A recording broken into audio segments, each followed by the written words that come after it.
Good morning, everyone. Welcome to Higher Moment Mastermind. I'm Shira Letzer, happy to be your host today. Vern is on vacation for the month of August, so we will see him, Lord willing, in September. All right, so as you all know, we're all regulars here. This is an open Q&A, so who would like to kick us off with a question? Ty. I had an interesting, a good interview yesterday, but at the end of the interview, I was quite surprised. It's never happened to me. The question was, is there anything that we could have done differently in this interview? Get out. And it was just like knock my socks off. And it's like, I was like, well, I can't really think of anything. This was a really good conversation. Wow. And I said, if I think of something, I will let you know. That's amazing. I mean, kudos to them. It's like, wow, and at the beginning of the interview, they did say like, okay, we have your resume, we have the resumes. We know, when we know your work history, we have to see if you're a good fit, which was, I thought, hey, they really get the purpose of the interview. Wow. We need to talk and just see where you're coming from.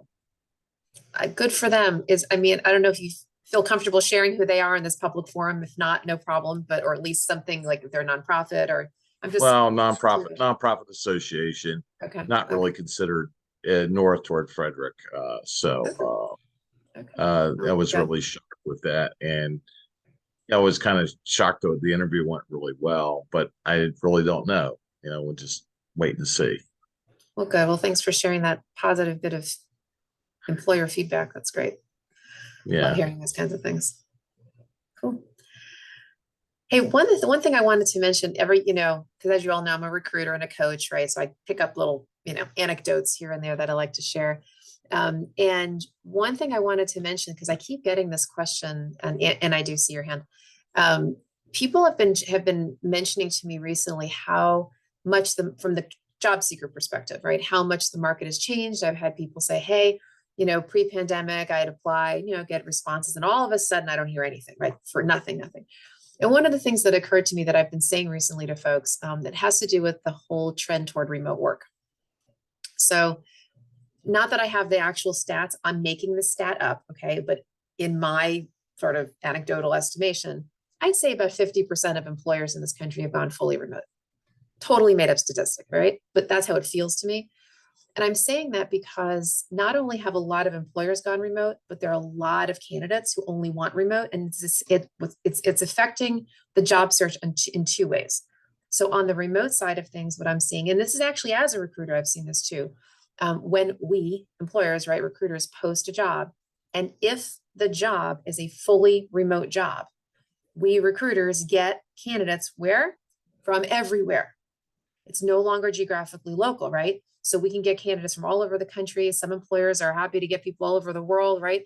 So the competition for the person applying is through the roof. In fact, again, totally anecdotal, but the other day I was sharing this with a coaching client, and we were just, going on LinkedIn, on the LinkedIn job board, and he's like showing me, different jobs that he's applying to. And it was really funny because and again, I don't know statistically if this is actually true, but this is what happened.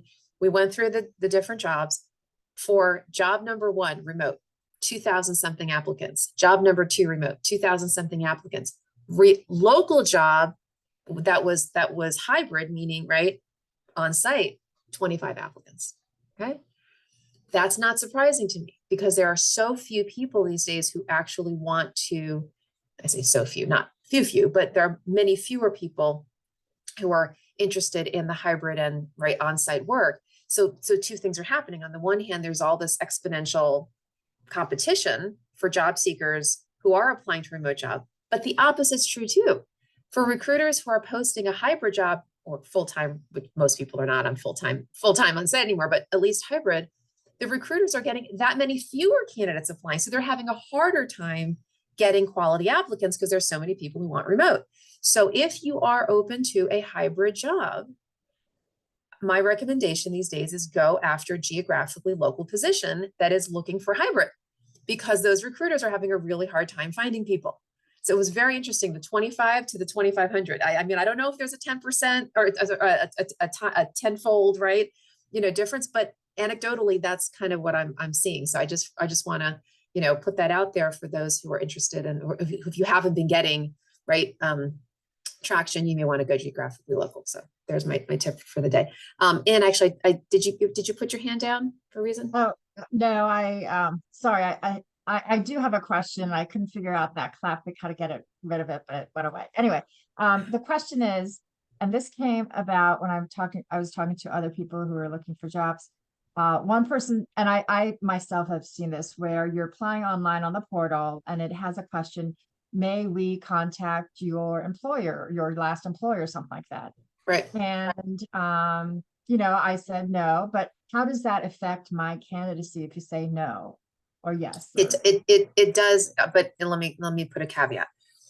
If you are gainfully employed right now, and they say, may we contact your current employer, and you say no, perfectly fine, right? Because of course you're doing confidential search. If you say, may we contact your last, if they say, may we contact your last employer and you're not working anymore, and you say no, that's a problem, right? Because then they're going to think that something's wrong, that you're not going to get a good reference. So I'm not sure if you're able to go back, retract that. But yeah, it was a while ago and it was something, yeah. Okay, so it's, whatever you want to do, but yeah, if it's pass based, they wonder why, they can't contact them. Yeah. Yep. Not to say that it's going to completely screen you out. It's just that it'll be like a pink flag. Actually, Mike first, because I know you had your hand up first, and then Ty. Oh, I was just going to speak to your last point that you made. Yes, the 100% remote, it's incredible the numbers I've been seeing for that. But the positions I've been seeing for hybrid, the numbers are still really high, meaning that I'm seeing 400 plus. And I think because folks are like saying, you know what, I can tolerate 2 days in the office. It's better than what I used to have, or something It's true. like that. Yeah. There are people who are getting more flexible these days, right? With it. Who knows what the actual numbers are, because of course things change, things evolve in the job market. I would just say that there's a chunk of people, and look, I don't know whether that's just people in general, whether it goes by generation, I don't know, personality, right? Who wants to be in the office, who doesn't? But there's a chunk of employers, and there are a chunk of job seekers who absolutely want remote. And then there's a chunk, right, that are moving toward the other. And who knows, maybe post-pandemic, we'll continue to see more and more job seekers be more and more open to the hybrid. Because what happened before was that part of why people didn't want to go back in was safety, right, health reasons. Now that that's sort of been more alleviated, now it's more of a convenience thing. Do I want to do the commute versus do I want to be with people?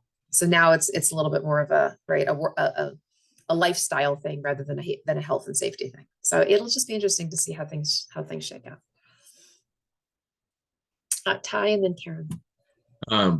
Just going back to that comment about should I check, can you contact my employer? I always do, because I figure I'm just taking a risk. What do I have to lose? I mean, they're either going to say something good or something bad about me, and there's really nothing to lose. If I don't check it, then they can just ignore me, and so I might as well just take that risk.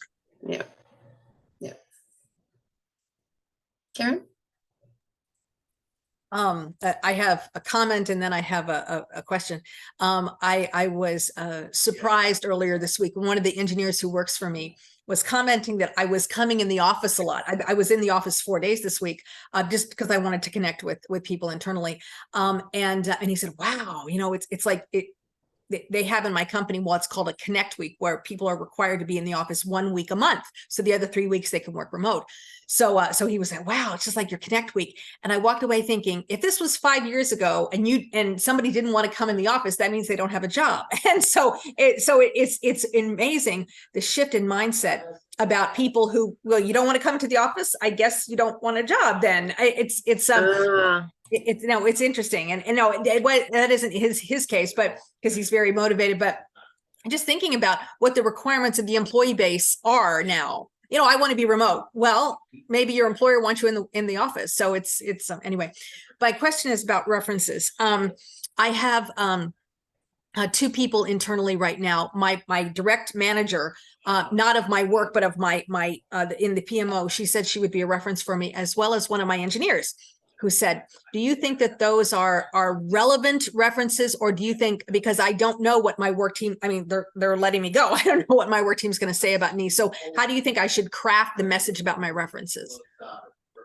Say that, explain that one more time. What's the issue? The real issue? I am telling people internally as I look for other positions that I have references. My direct boss in the PMO said she will be a reference for me because she's seen a lot of good things for me. Okay, great. Okay. And one of the engineers who works for me also has agreed to be a reference. So Okay. kind of one above and one below. What Okay. I have not done is I have not asked my team, because they're the ones who are saying, you know, thanks for your work, goodbye. So do you think that those other two references should fill the gap, or do I need to talk to my team? You know, are you interested? I don't know how to craft Oh, that. wait. So you're saying that the rest of your team doesn't know that you're ending your contract? They know I'm leaving. I have not asked them to be an internal reference. Because They're letting me go. So that there's something going on there as far as their view of me. so you mean your perception is that there's something that Yes. they're going to. Well, look, I mean, the fact that your boss and direct, would you say your boss and your direct Engineer, report yeah, the boss and engineer. are open to giving you a reference, that says to me that everybody should be fine. I mean, they're not letting you go for cause, right? This is just the end of the contract, and they're saying, hey, we like your work, we want you to, go internal. So I would just explain that to the rest of the team in case of, just to assuage any doubt about the situation, and say, hey, Joe, colleague of mine, right? As you probably know, I'm going to be, my contract is ending. I've been asked to apply for other things in the company. Would you be a reference, right? Just the fact that you're even asking him to do that, and the fact that you're telling him that you've been asked to apply, should say to him that everything has gone well with your tenure. So I wouldn't imagine that would be an issue. Okay. So ask them if they're willing to do it, and see. There's two reasons why I'm being why my contract's not being renewed. What I have been told is budget, and that they want somebody super, super, super technical in my seat, and I'm not that person. So there is it isn't lack of performance, it's just a shift in the role. Yeah, that's what I would explain to them. Budget, Okay. and they needed a different technical, but Karen says to John, right? I just letting you know, I've been asked by my boss, our PMO person, to apply for other things internally because they like to see me. And because of that, I'm asking, see if you'd be a reference for me. I mean, that should tell him that all is well, right? Okay. Thank you. Yeah. Good idea. Yeah. Thank you. Sure. Okay. Other thoughts? I have a question. Good morning. Morning. We talk about hybrid. I'm not sure if I understand that term. I thought hybrid was partial in office and partial online. Is that correct?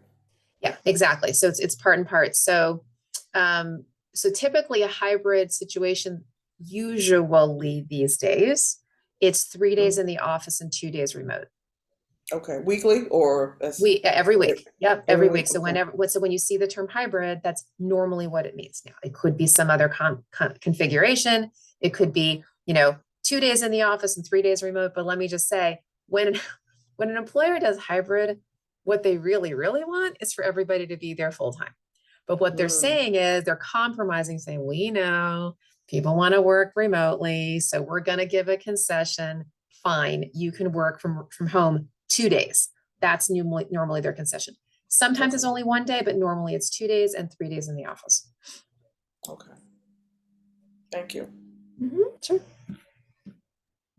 It is surprising though, when I look at job postings, that some of them do not mention whether it's hybrid or any of that information. Interesting. Yeah. If they don't mention it, It'll say something like they'll say full time, but then yeah. So if they don't mention remote or hybrid, that either means full time on site or hybrid. Yeah. But if it's remote, they're going to say remote. Yeah, you can sort of almost assume, right, that it's going to be more traditional, right, of an environment. Okay, Ty? Yeah, the interview I had was in person. One of the person was on Zoom, and it appeared that the Zoom wasn't working perfectly. I think it was just his lighting. It backlighting the person on Zoom, and it was like a silhouette. So I didn't say anything during the interview. Should I have said something about that or just let it ride? I could hear his voice perfectly. One of the interviewers. Oh, I see. I see. You just weren't able to see the person's face because of Yes, the it was more backlighting? like a silhouette. So I just basically just let it ride. Yeah, just Should let I? it ride. Yeah. No, Okay. you should not have said anything. Nope. Nope. Okay, great. Great. Right. Thank you. You're fine. Yeah. No, it's fine. I mean, if it's an informal situation like this and you're trying to coach somebody, then but otherwise, no. Yeah. You wouldn't want to embarrass the person on that call. Yeah. Good judgment there. I have a question about salary requirements. That's always a sticky issue. Sure. When they ask you about your past salary and your salary requirements, a lot of times I don't want to put anything in there, but you can't not put anything. I mean, how do you get around that? Okay, so let's go ahead and have the salary conversation. Mhm. This is a good topic. I know I tackle it sometimes. So you're talking about on the application, what to put? Yeah. All right, so before I answer that question, and apologies for those of you who've been on the call recently where I've tackled salary, but it's always worth talking about because we always have new people. So first, let me explain what's going on in the market with salary, and then I will address your specific question, okay? But I want to give a high level picture of what's happening. Things have changed, Carolyn. Things have changed in the last several years, actually because of DEI, diversity, equity, and inclusion initiatives. Mm-hmm. And we have more and more in the country now, this trend toward what's called pay transparency. And with pay transparency, there are a couple of elements to that. Number one is more employers. In fact, some states in the union actually require employers to do this, but not every state. Some employers are actually posting salary in the job, either a range or a number. And the reason is they're trying to level the playing field for job seekers who normally would be marginalized, normally would have lower salaries because they come from a marginalized background. So they're trying to level the playing field and they're saying, okay, everybody, here's the salary, right? So we don't have a whole lot of negotiation. It's just like, we all know what it is, meaning, Carolyn, that they're not going to ask you for your past salary history or ask you for your, for what you're looking for. They're simply going to say, hey, this is the number or this is the range. Are you comfortable with it? Okay. So it brings everybody up to the same tier. Now that's a trend that's happening. So you should see more and more jobs posting salary. However, not everybody does. So now let's go to your question. Okay. So your question is more around the application. So clearly that particular job did not post salary, correct? Right. They were simple. Okay. And they were asking you not what your salary history was, but what you were looking for. Is that right? They've done both on the application. They want to do what's your history and what you're looking for. So first of all, know that because of the trends, hopefully, and it's going to take time to get for the infrastructure to catch up with the trend. Hopefully HR people are going back to their applications and changing the applications. Here's what I mean. Pre the pay transparency trends, old fashioned applications would say, what's your salary history and what are you looking for? That's legacy thinking. A lot of HR people have not caught up with the times. They might have new policies, but they literally forgot to change their application. I'm not kidding, like literally forgot to do it. I have an employer who did that, literally just forgot. So just know that. So that said, on the salary history thing, look, again, there's a lot of states are saying you can't even ask a candidate anymore. So my opinion is on the salary history piece is I would just leave it blank, honestly, because there's no need these days for you to fill that out. I would take the risk, frankly, because it's more of a trend. As far as what you put for what are your expectations? Now let's have that conversation. So first of all, you've got to look at where you are in the market. And that's a tricky thing, Carolyn. That is not an easy thing what I'm asking, okay? There are a lot of variables here. Obviously, look at what you used to be making and, of course, what you want to be making. Look at salary.com, look at glassdoor.com. LinkedIn has, I think it's called LinkedIn Salary. They've got something too. Look at multiple job salary sites to see for the job that you're looking for, kind of what the market is. Now, why is this tricky? Because it depends. It depends on geography. It depends on the size of the company. It depends on the industry. Is it nonprofit? Is it for-profit? Is it a large company, a small company? I mean, right? You could have a manager title, a manager getting paid 50,000, a manager getting paid 350,000. It's a really large company. Like, I mean, honestly, it's just all over the place. But that said, if you're in sort of a certain sector, if you're in a certain sector, I'm just making this up. So pretend you're in the, the nonprofit sector, right? And you're in like the charitable nonprofit world, and you're in the, you tend to work for national charitable organizations. Well, like they tend to have kind of a range, right? Like for me, I work with associations.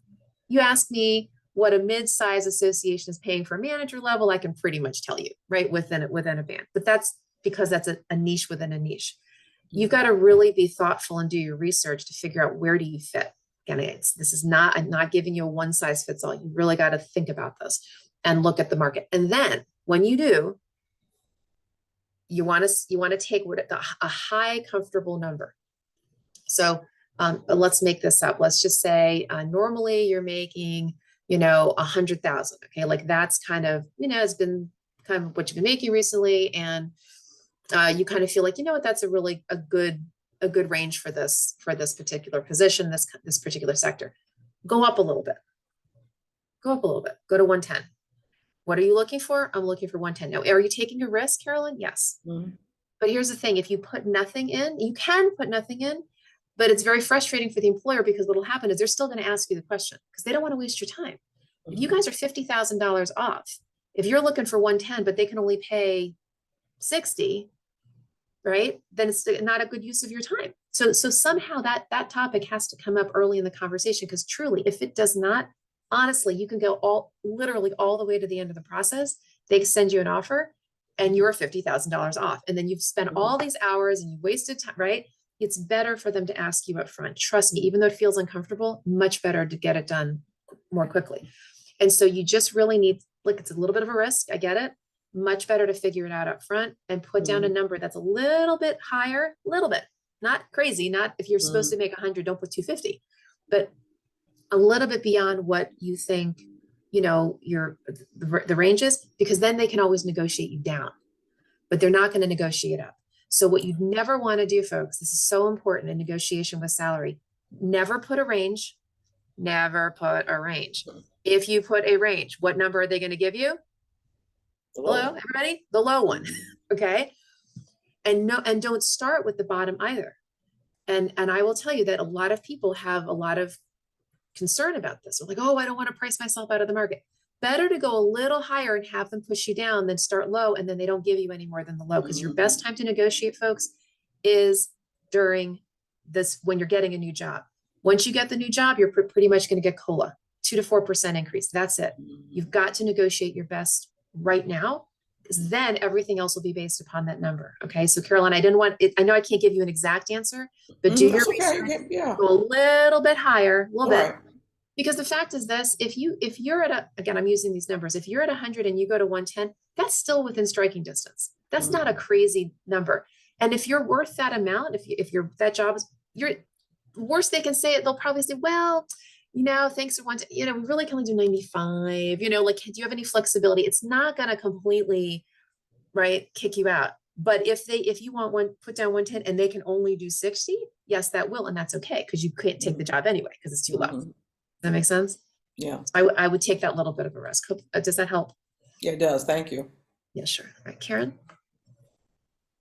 Salary is always so tough, particularly when it's one of the first things that a recruiter calls about. And I actually had a recruiter last couple of days. He said, because he knows kind of where people at my level sit.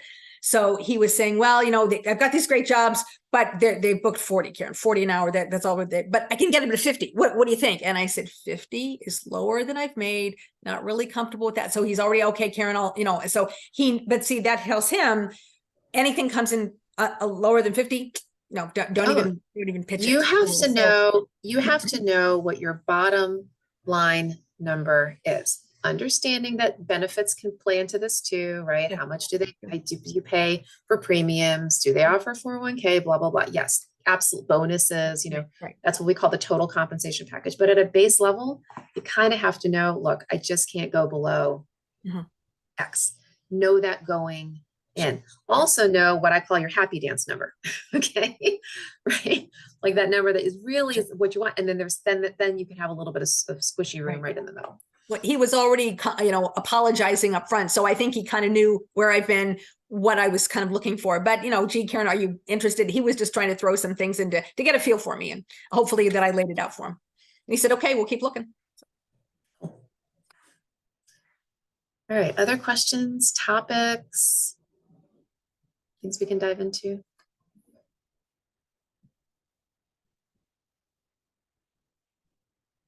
Mike, did you want to verbalize your thought here in the chat? Oh, sure.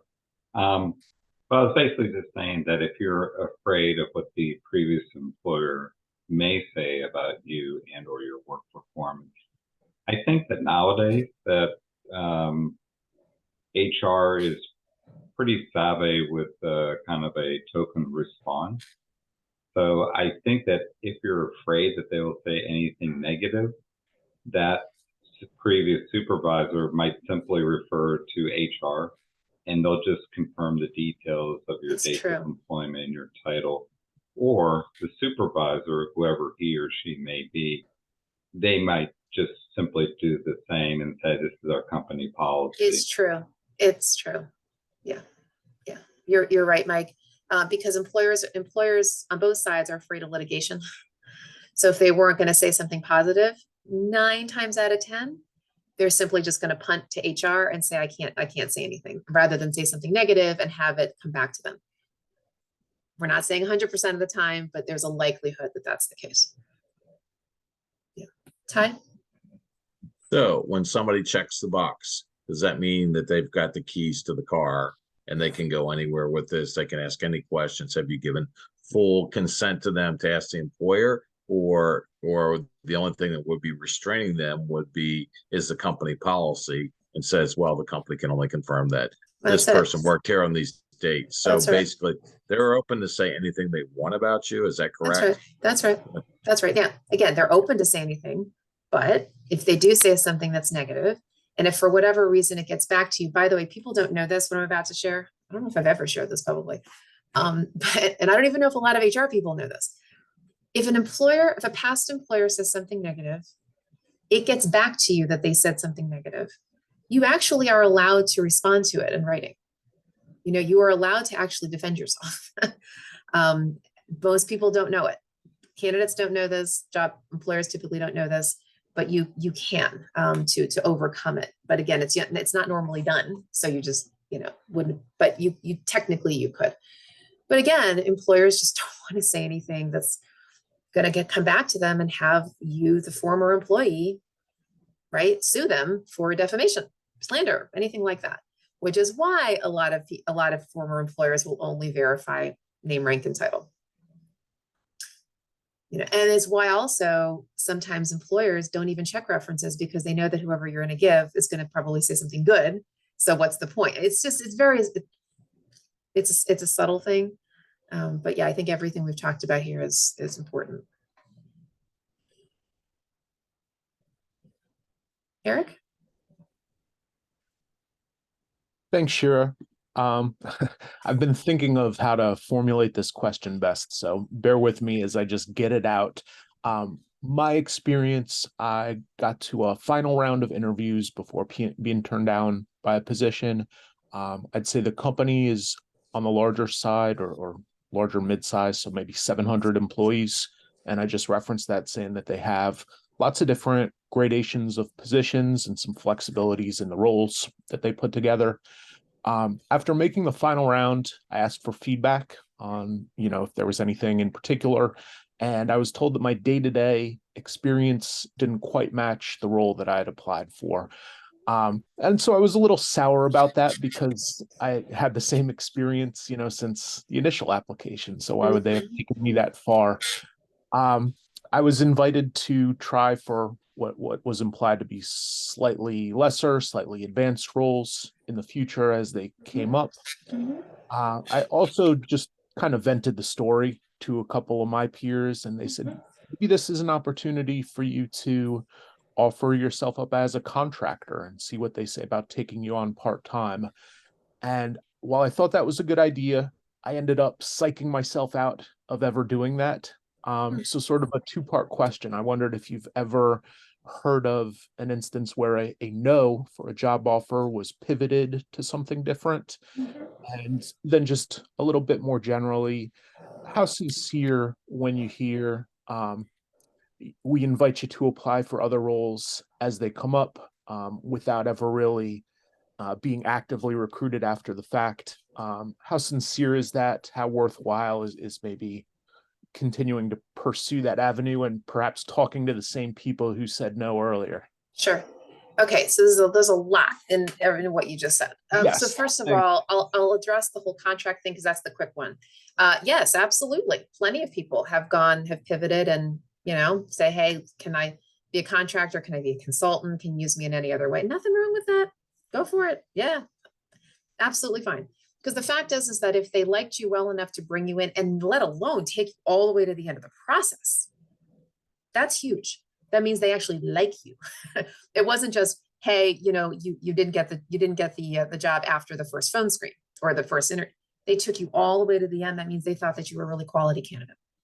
So I would absolutely, invite you to consider or reconsider offering your services up in a contracting or consulting role. So that's the first thing. The other piece. So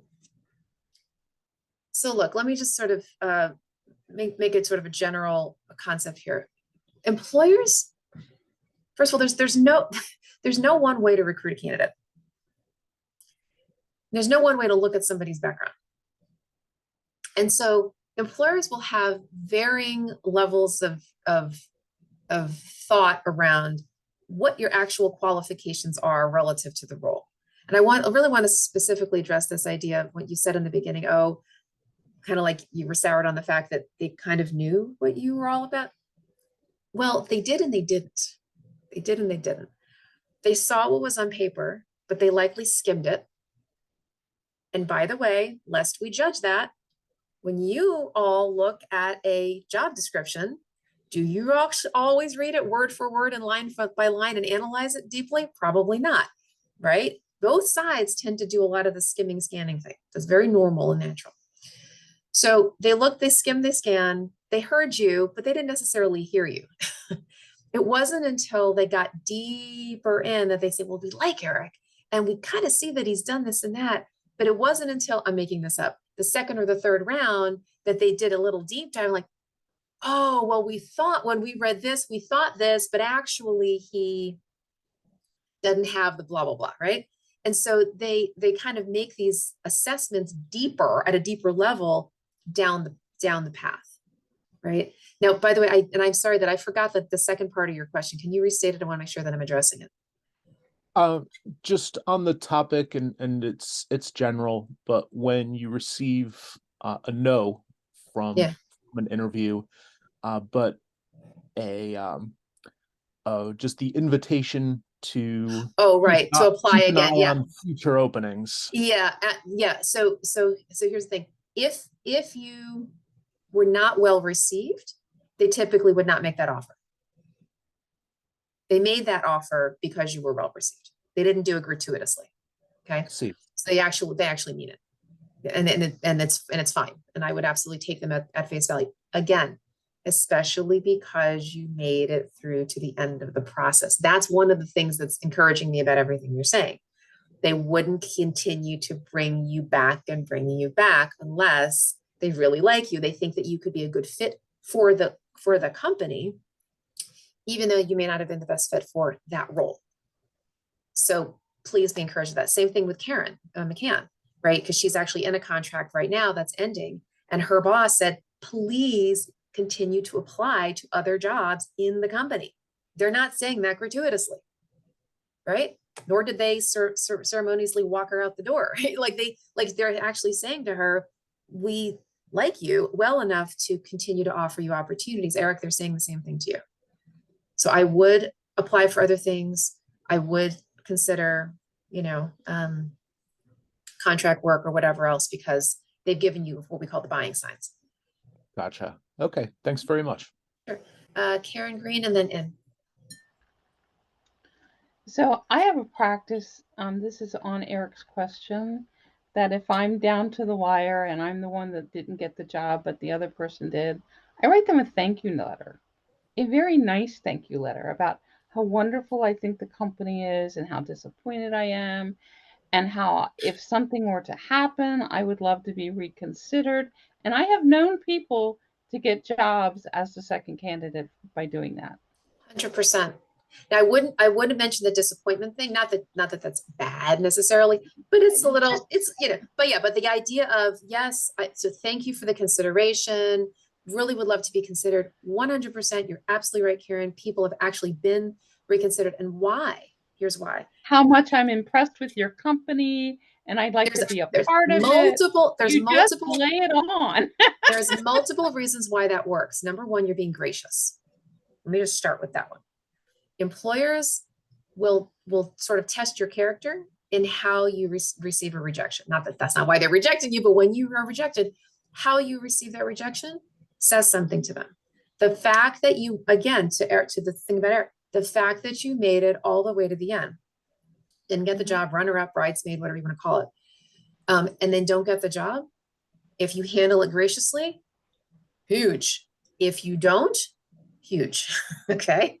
So number one, do not be defensive. Be as gracious as possible. Number two, it shows that you are interested in the organization, right? And because of all that, they will, employers will often say, oh, great, we have somebody who's a kind, affable, right, gracious person. They took the time, you took the time and the care to write a thank you note when you didn't have to. And it shows that you're still interested in the company. Then, oh, and then the other thing is then they don't feel embarrassed when they come back to you. That's Right. the other thing. You're actually helping them save face in all of this. Like, oh, whew, all right. We didn't just burn a bridge with the candidate. They're thinking about And that that too. person they picked may just last a week and they're like, oh no, we got to go through this again. Absolutely. They want to be able to know that they can come back to the well and that you're interested. So please, yes, thank you, right? Make sure that you are relational with this whole thing. That's just what I do. So Yeah, good practice for sure. In? Hi,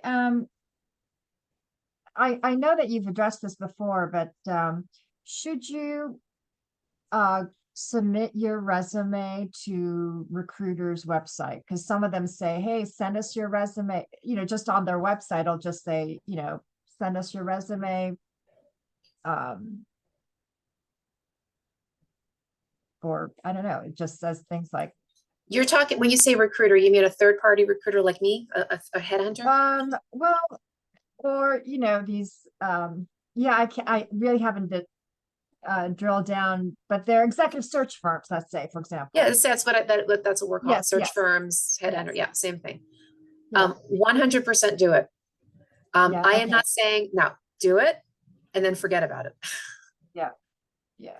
Just because you do it does not mean that you're going to get called, but it Right. does mean that you're now going to be part of their database, Okay. just in case, maybe, possibly, and the moon is a certain shade of, whatever on a Right. Tuesday, and you are appropriate, then they might call you. But whenever you're asked to link in with somebody, to send your resume, do it. Forget about it. The seed's planted Yeah. in the ground. Maybe it'll sprout. Okay. Yep. Always a good idea. And especially linking in with folks. Link in with recruiters all over the place. You should always do that proactively. Go try to find recruiters, corporate recruiters and headhunters that are in your sector. And 9 times out of 10, they'll accept your invitation because they want to have lots of candidates in their database. I know I do. It's why I'm considered an open networker. And I have, this is no exaggeration, I have about 30,000 connections. In fact, that's kind of the most you can have, but that's as a recruiter, I need that. I need to know where people are everywhere because I need to do a lot of networking, right? And so, not that you all should do that, but it is important. So we want to know where people are. Yeah, absolutely. Ty and then David. I have an interview etiquette question for in person. At the end of the interview, if you ask for a business card, is that good, bad, or indifferent? Absolutely appropriate and absolutely appropriate, absolutely important because you need to send a thank you letter or thank you note, thank you email within 24 hours. Okay, great. Right? Yeah. Because I did do that at the end of the interview, and the person that was on Zoom, they went and got their card that was laying in the office for me. So absolutely totally do that. If you're doing in person, you could go the road less, take the card, right? in addition to an email, what you could do. Now, of course, this is different if there's somebody on Zoom and somebody not, but presuming everybody's in person, you can have thank you cards ready to go. Go downstairs into the lobby, handwrite a note, walk back upstairs and hand it to the receptionist, whoever's there. Very much the road less traveled and very appreciated and very like, wow, that's really cool. You know, you don't have to do that, but it's kind of nice if you do. Otherwise, a thank you note within 24 hours. In that thank you note, keep it short. This is not a cover letter, nor should it be 2 lines. Thank you for your time. Reemphasize why you're interested, reemphasize why you're qualified. And if there's anything personal, I don't mean personal, but personalized, you can make the note about that particular interview. Maybe you guys talked about a certain project. Hey, maybe there was even something personal, like a PS. Hey, you know, enjoy that Nats game that you mentioned you're going to. I don't know, something. Or hope your kid wins the baseball turn. I don't know, but you could do that kind of. But personalize it. Don't make it just a standard note that you would send to anybody. Make sure that you showing them that you actually care. And the other thing, typo free. Now I'm saying that slowly because here's why. Typically speaking, when people are writing thank you notes, they're writing them quickly. It is all too easy to overlook a semicolon, misspell the name of the employer, miss a period, miss a comma. People have been screened out for lesser things. I remember once a person literally did not get the offer because she misspelled the name of the employer in the thank you note. Please triple check your thank you notes. For that matter, triple check your cover letter, triple check your resume, because those are warm documents too. You've seen them over and over again. So there's optical illusions, right? That's just how our brain works. You're going to gloss over a normal word or a semicolon or spacing or anything like that. Reread it, not just top to bottom. Reread it bottom to top, right to left. Have somebody else read it. You've got to make sure that these documents, of course, and also any emails that you send to the employer are absolutely spotless. Okay, just know that they're looking for that stuff. Ty, David, and Karen.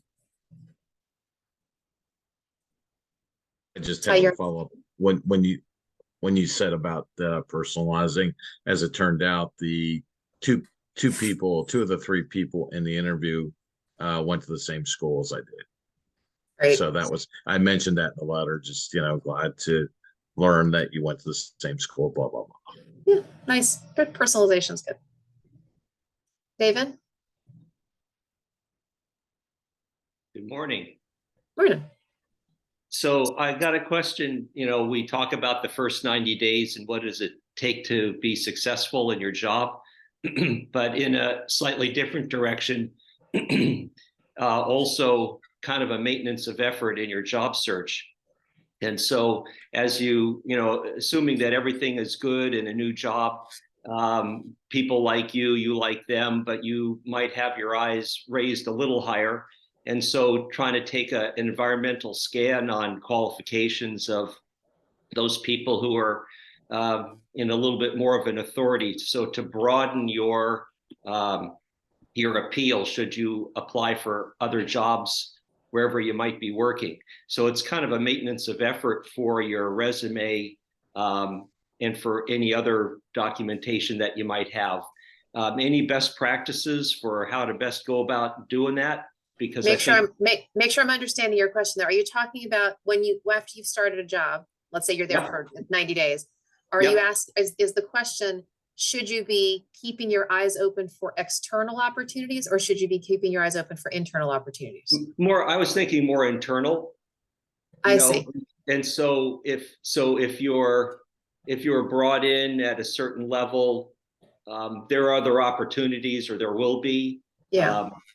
And you're wanting to make sure that you're maintaining your appeal, especially as you get more experience in the new organization. So, to capture that and to make sure that you're reflecting that in your LinkedIn profile, your resume, and so forth. Oh, okay. So you're not talking about whether you should, after, let's say 90 days, whether you should apply for another job in the company, right? You're not No, to prepare for the to prepare opportunity. for. Oh, yeah. Okay, got it. So Yeah, for sure. any best practices Yeah, for, 'cause, yeah. you know, I've worked with you and you've been helpful in that regard. So I'm thinking about, Yeah. you know, how Positioning yourself, right, for the future. yes, we've Right? talked not only about Yeah. positioning, but projecting yourself as well. Of course. Okay, thank you. Now I understand your question. Thank you. So, yeah, sure. So, let's talk about LinkedIn, and then let's talk about relationship building. So with LinkedIn, as you get accomplishments, update your LinkedIn, which also means update your resume. Same thing, right? In terms of your experience section. So pop in a bullet, right, under your current, like, hey, accomplish this, blah, blah, blah. Here's the story. Again, same thing with your resume. So you are building up your repertoire of accomplishments for when the time comes. And also it helps you not forget those accomplishments. So it's a good idea to keep track of those things. Relationship building wise, really important, you know, to, if you will, to leave good breadcrumbs behind you, to borrow from Hansel and Gretel. Okay. So you want to be doing your best.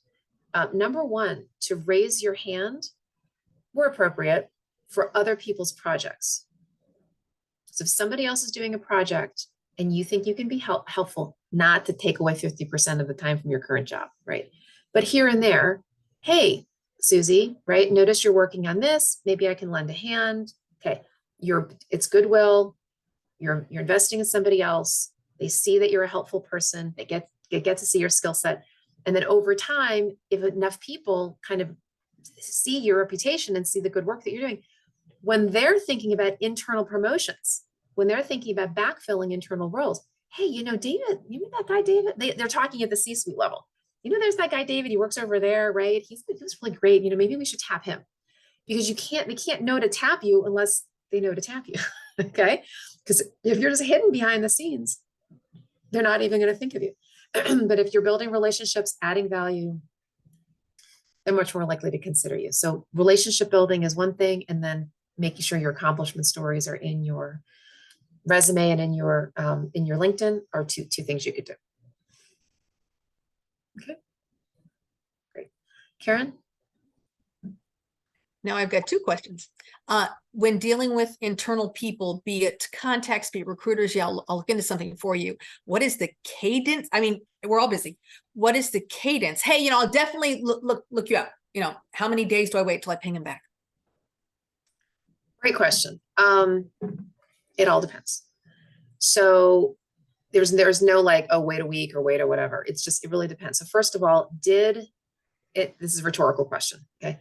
Did they share with you how long to expect to wait from them? Did they say to you, hey, No. I'm just saying, not you in this situation, but like in general, right? Right. I'm saying this to everybody. Did they say, hey, it's going to be, you know, we're going to be vetting people for the next 2 weeks, the next 3 weeks. Okay.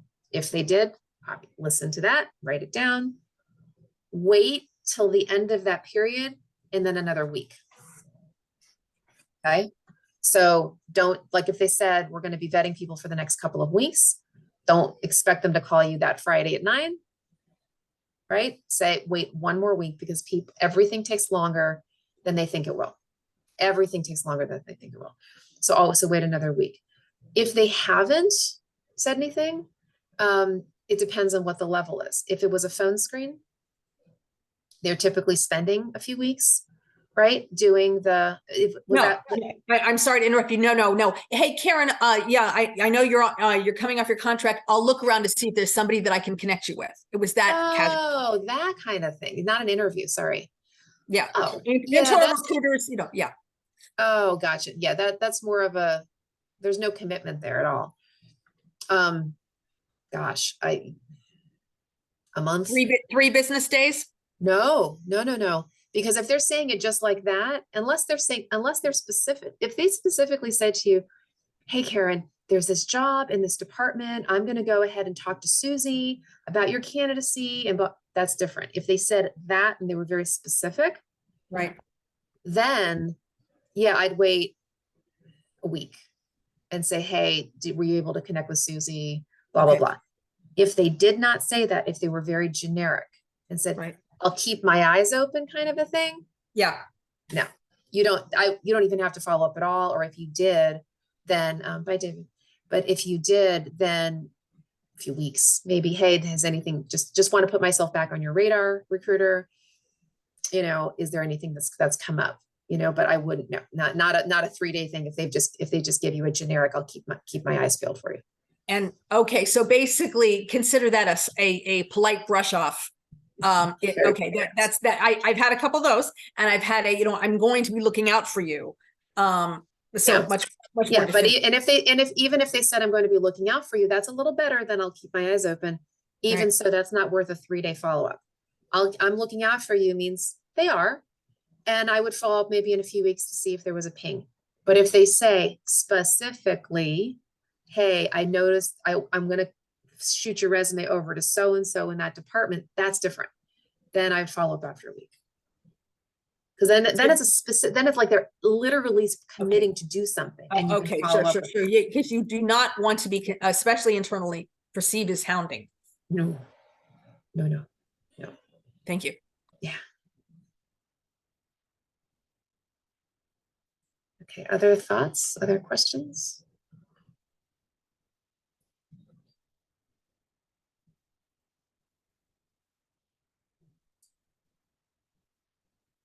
Any topics?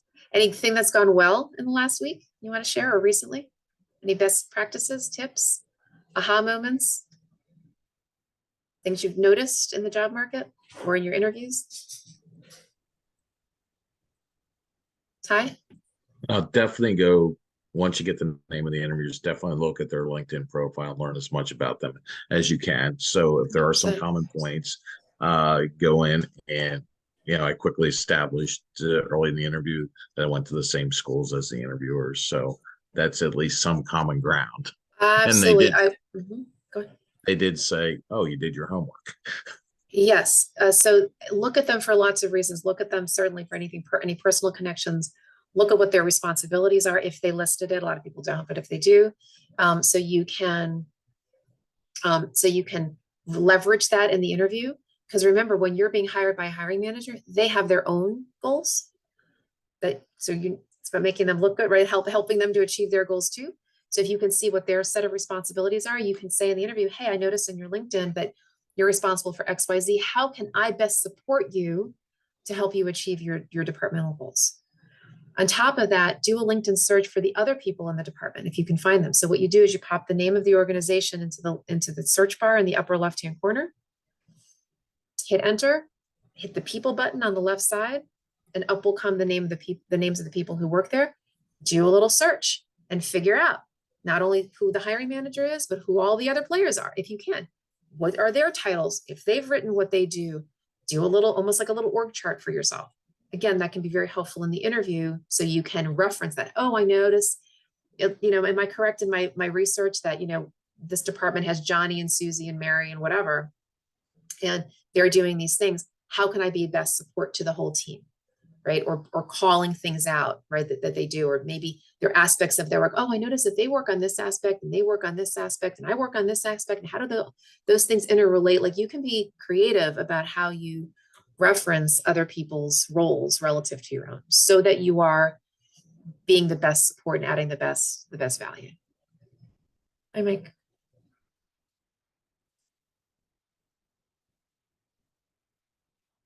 Ty? I do have another tip. They gave me a tour of the office that had really never happened to me in an interview, an in-person interview, at least not recently. In the cover letter or the thank you note, I did mention that I thanked them for the tour. And I said it reminded me of another place I worked at. Okay, nice. Yeah. Tours should become more and more common again as we do more in-person interviewing. It's always good. And as if you're being given a tour, I mean, this probably is instinctive, but say hello to the people that are there, right? Be your friendly self, because they want to see that you fit in. Maybe they stop and introduce you to somebody. Be sociable. Spend a minute or two. Just, who are you and what do you do? And I don't know, it's anything. What do you like about working here? Or anything like that. But just be relational when you're walking around the office. Other thoughts? Other questions? Other tips? I have a question. I was given a heads up on interview a job today with the federal government. I just found out last night. Now I've been kind of running away with that federal resume. So now I got to sit here today and crunch it out because deadline's today. So I've been on many calls about the federal resume, but I've ran away from it because I didn't want to deal with the federal resume. Any tips? Quick tips. I am so sorry, Carolyn, that is actually not my area of expertise. Okay. I always punt those questions of federal resumes. I don't deal with Okay. them at all. Okay. Corliss Jackson, have you heard of Corliss Jackson? Yes, I Yeah, have. she's the Yeah. expert. Okay. Corliss at federalJobResults.com. She's Okay. your girl, or her Okay. people. Again, she's got a staff. I'm so sorry. I don't even want to. I don't even want to attempt, right? Because I don't want to. Okay. Okay, no problem. Yeah, sure. I'll do some Googling. All I do know. Here's one thing I do know. Oh. They want to know every time you tied your shoelaces. That I do know. Okay. Mm-hmm. Those resumes, they're big hunking paragraphs, Yeah. right? And it's like every little tiny thing you did, and they want to see every little skill set, and they want all the skill sets to align with the job. That I do know. Okay. But other than that, I don't want to. Okay. No problem. Well, thank you. Sure. Anything else?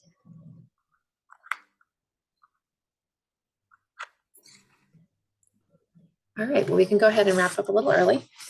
And as per usual, if anyone would like to stay on the call for the short prayer call with me, you're welcome to do that. And then otherwise, we'll look forward to seeing everybody next week. Okay, have a blessed day. Thank you.